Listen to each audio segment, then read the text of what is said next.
પાછળ આપ જોઈ રહ્યા છો મારી જે ગાય છે એની પાછળ એની બહારની તરફ મેં સાદી પાણીની કોથળીઓ લગાવી રાખી છે, સાદી ટ્રાન્સપરન્ટ થેલીઓ કે જેમાંથી લાઇટ ટ્રાન્સપરન્ટ થાય, લાઇટ એમાંથી પસાર થાય અને માખીઓ મચ્છરો જે ઉપદ્રવ છે એના માટે મેં બહુ જ કોશિશ કરી પણ મને એમાંથી કોઈ હલ નીકળતો નહોતો, મળતો નહોતો.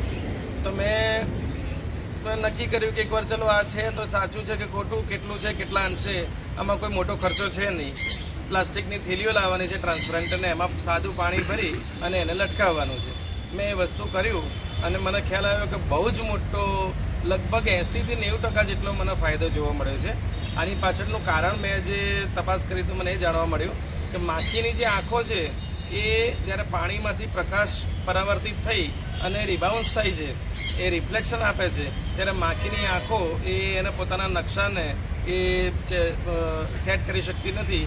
How ever whatever I don't know exactly the reason, પણ કોઈ પણ કારણસર માખીઓ એ સરહદને ઓળંગતી નથી અને ત્યાંથી પાછી વળી જાય છે.